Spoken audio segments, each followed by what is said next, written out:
Good evening, you're watching the news from the Sultanate of Oman television. First, the headlines. His Majesty the Sultan will pay a state visit to the Republic of Belarus this Monday. And Hamas announces its readiness to enter into negotiations to discuss the details of the US president's plan to stop the war in the Gaza Strip.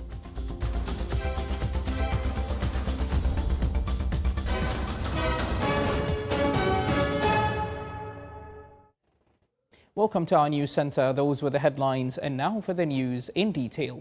His Majesty Sultan Haytham bin Tariq will pay a state visit to the Republic of Belarus the day after tomorrow, Monday. The Diwan of Royal Court issued a statement today as follows: to strengthen the existing cooperation relations between the Sultanate of Oman and the friendly Republic of Belarus towards broader horizons, thus contributing to achieving the aspirations of both countries, and in response to the kind invitation addressed to His Majesty the Sultan from His Excellency Alexander Lukashenko, President of the Republic of Belarus, His Majesty the Sultan will pay a state visit to the Republic on the 6th and 7th of October 2025.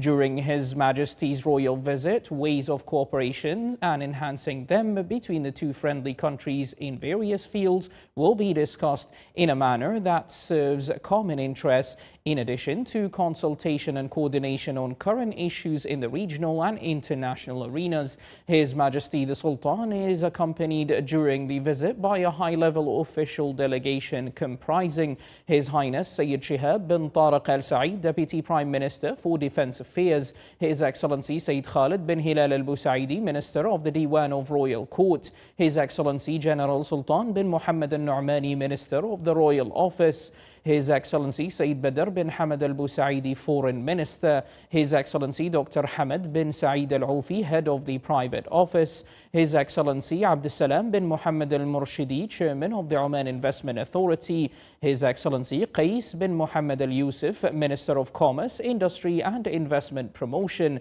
and His Excellency Hamoud bin Salim Al Tuwayh, the Sultanate of Oman's ambassador to the Russian Federation and non-resident to the Republic of Belarus. The state visit of His Majesty Sultan Haytham bin Tariq to the Republic of Belarus this upcoming Monday and his meeting with His Excellency President Lukashenko represents a new milestone in the relations between the two friendly nations. Here's a report.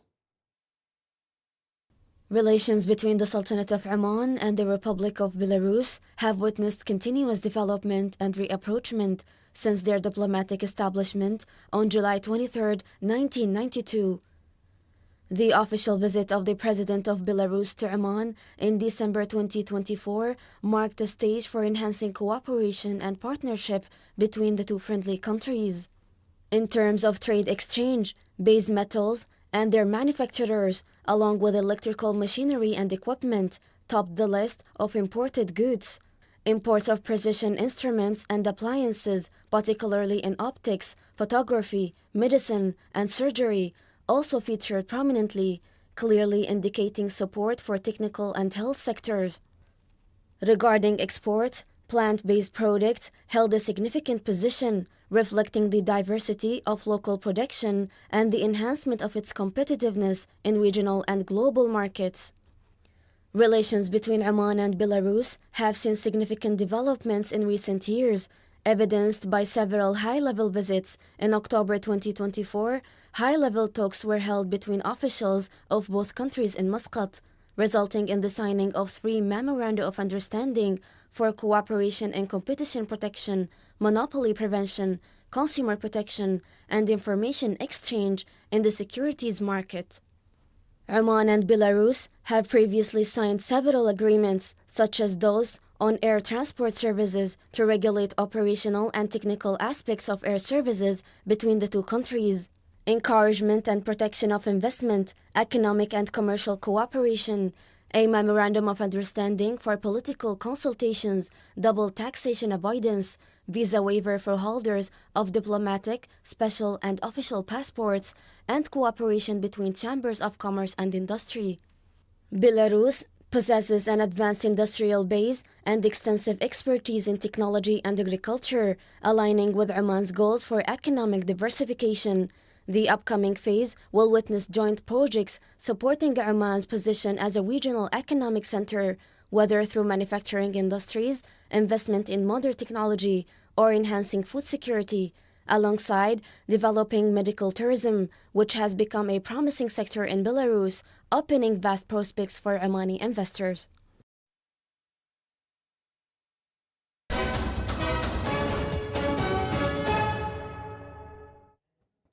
Internationally, Hamas announced that it has submitted its response to U.S. President Donald Trump's Gaza peace proposal to regional and international mediators, saying it has agreed in principle to release all the Israeli hostages, both living and deceased. In a press statement, Hamas group also agreed to transfer the administration of the Gaza Strip to a Palestinian body of independent technocrats formed through national consensus and supported by Arab and Islamic countries. According to the statement, other issues raised in the U.S. proposal concerning Gaza's future and the broader rights of the Palestinian people would be addressed within a collective Palestinian framework in line with relevant international laws and resolutions. Hamas also stated that the release of all Israeli hostages will be based on the exchange framework outlined in Trump's proposal. They also expressed the readiness to begin immediate negotiations through mediators to discuss the implementation details. The group said it values Arab, Islamic, international and U.S. efforts aimed at ending the ongoing conflict in the Gaza Strip, allowing the entry of humanitarian aid, preventing the displacement of Palestinians, and rejecting the reoccupation of the besieged enclave.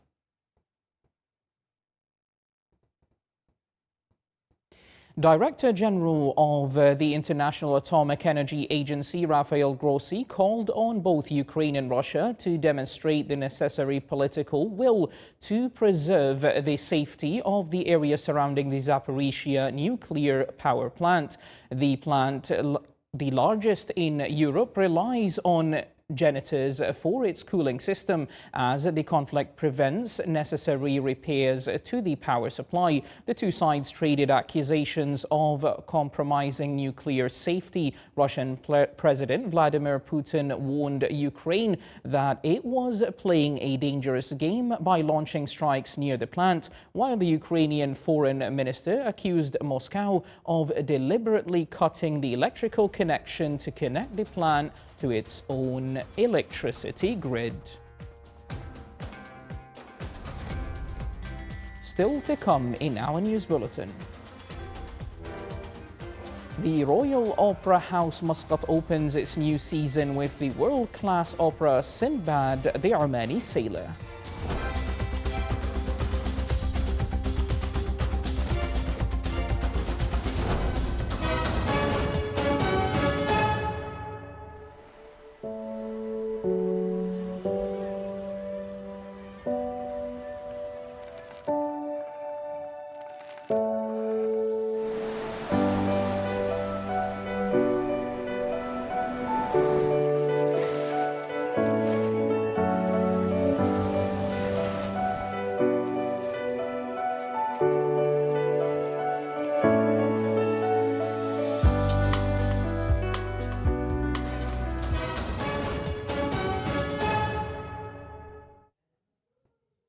Welcome back to the News Center from the Sultanate of Oman Television.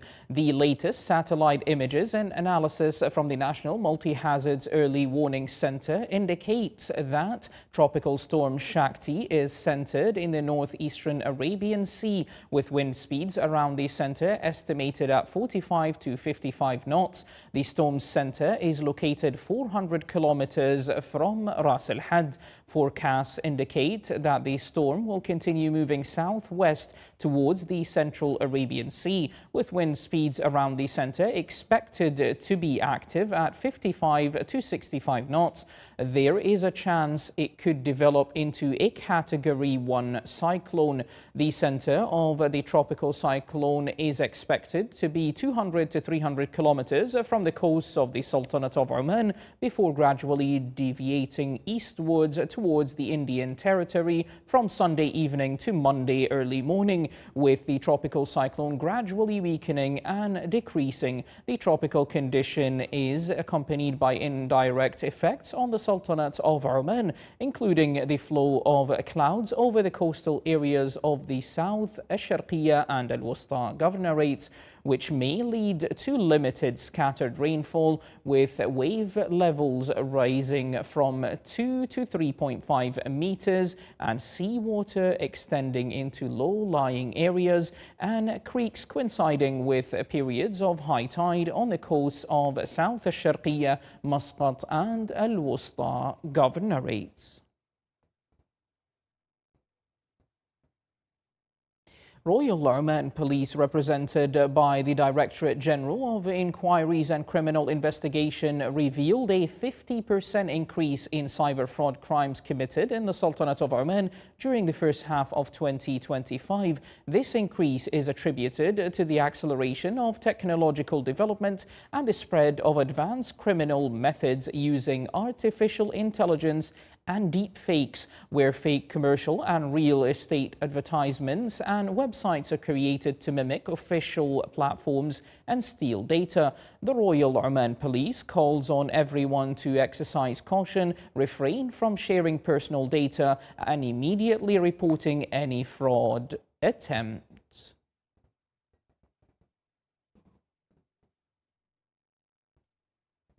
Organized by the University of Technology and Applied Sciences in the Wilaya of Ibra, the activities of the NASA Space Apps Challenge Hackathon 2025 began today in the Wilaya of Bidiyah. The opening ceremony was held under the patronage of His Highness Sayyid Khalifa bin Al-Julanda Al Said. Here is more in this report.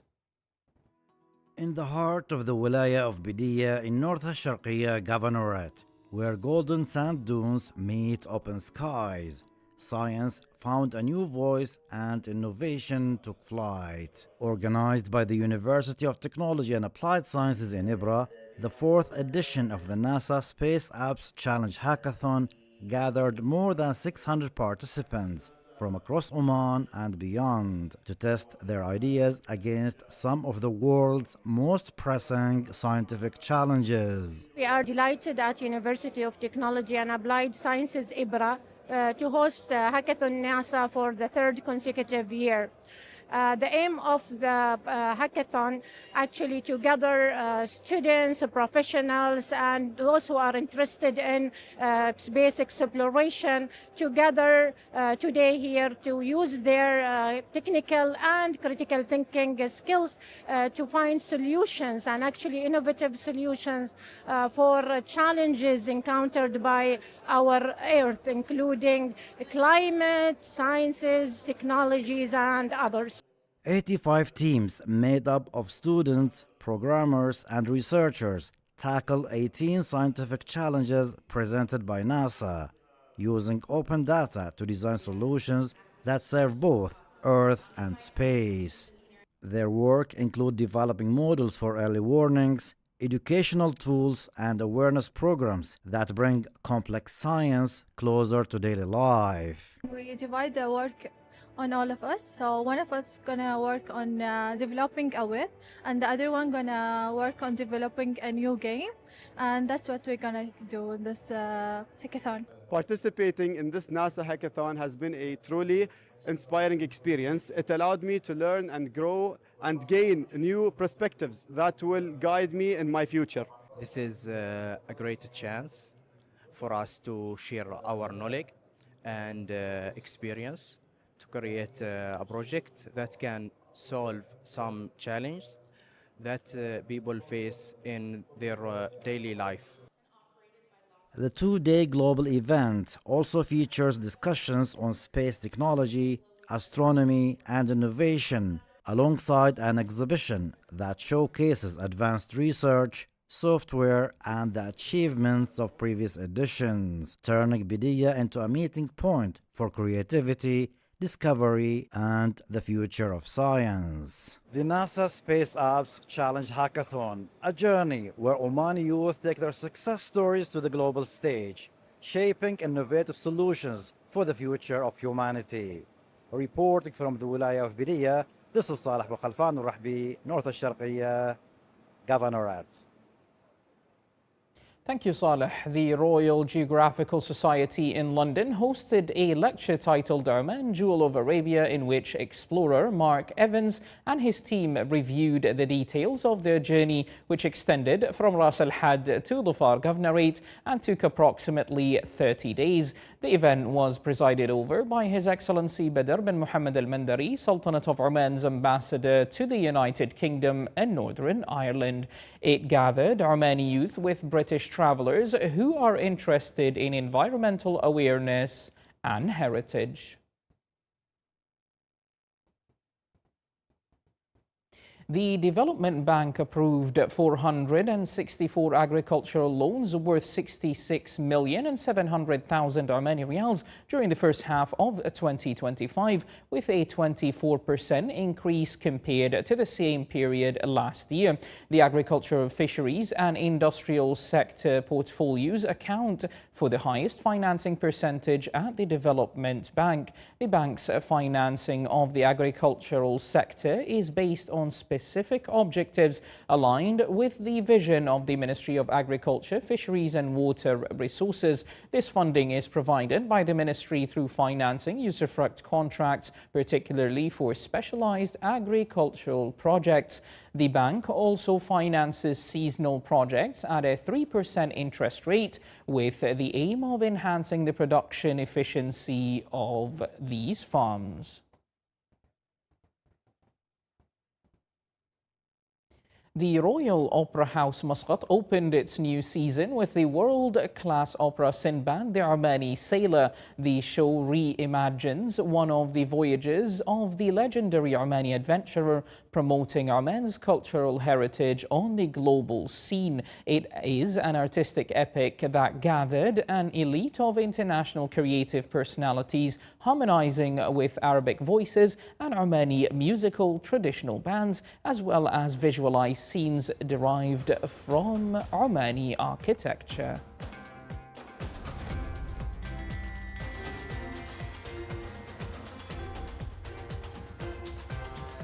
This is the Sultanate of Oman television. Before we end tonight's news bulletin, here are the main points once again.